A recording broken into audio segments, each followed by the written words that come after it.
Hello mga kaprobinsya! Pagkagising nga namin ni Rasmia ay magpapakain na kami ng manok. Madalang nga lang kaming magsabay ni Rasmiang magising. Minsan nauuna akong magising, minsan nauuna din siya. Kaya sa pilitan akong magigising at abangon. Napakain ko na rin at napainom ang manok. Ayun, nagkape na rin ako.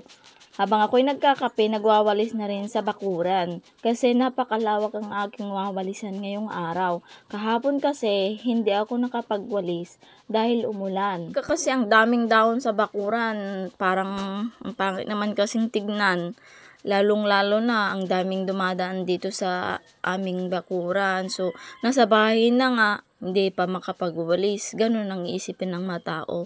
So, ayan, halos araw-araw akong nagwawalis. Minsan hindi ko maharap. Kaya naman kumakain na dito habang ako'y nagwawalis. At nakikita ko naman siya. Kaya okay lang kahit nagwawalis ako habang pinapakain siya.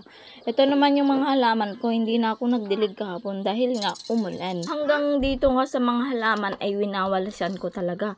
Kapag humadahon ay hinuhukay ng mga manok. Makukulit yung mga manok kapag madahon. Hanggang dito nga ay winawalisan ko.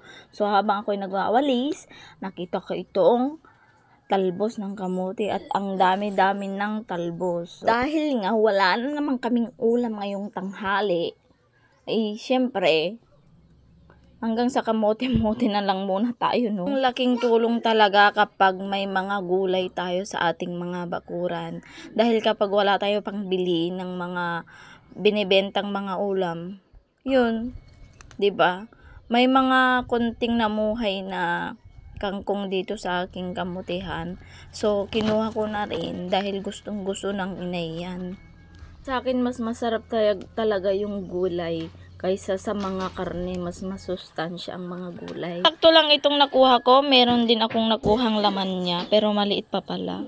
Maganda sa probinsya kung may mga alaga kang hayop, mga manok or pato, para kapag nagugutom ka ng mga karne ay meron kang alam mo na. Ito namang nagtinda ng saging ang aking kapatid at nanguhan ako ng isa sakto sa mahal na araw. Nandito lang naman ako sa bahay ay ang dami ko talagang gawain.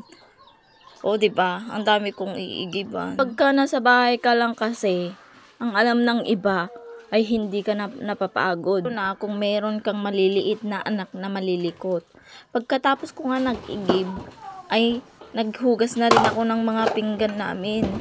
Kasi kagabi hindi na ako nakapaghugas. Kagabi na ako kasi kailangan kong asikasuhin na yung anak ko at hindi ko na maharap yung ibang gawain dito sa bahay.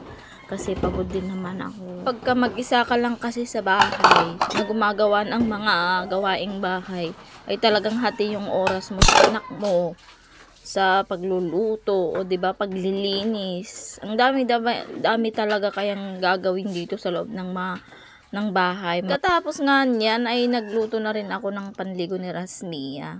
At nakita ko tong kamote at mamaya lulutuin ko na. Ang dami-dami talagang pwedeng gawin dito sa loob ng bahay. Ayan, kalilinis ko lang, meron na namang kalat, diba? So, hindi mo talaga maiwasan kapag may anak ka ay talagang makalat. Yung mga pumupunta dito sa bahay, pasensya na kayo. Kung nakikita nyo medyo makalat ang bahay. Kapag may anak ka kasi, kahit kalilinis mo lang mamaya ay Diyos ko, ang dumi-dumi na naman ng bahay. Okay na dito yung panligo ni Rasmia, kaya pinaliguan ko na siya. Mas maganda kasing inuuna mo yung anak mo kaysa sarili mo.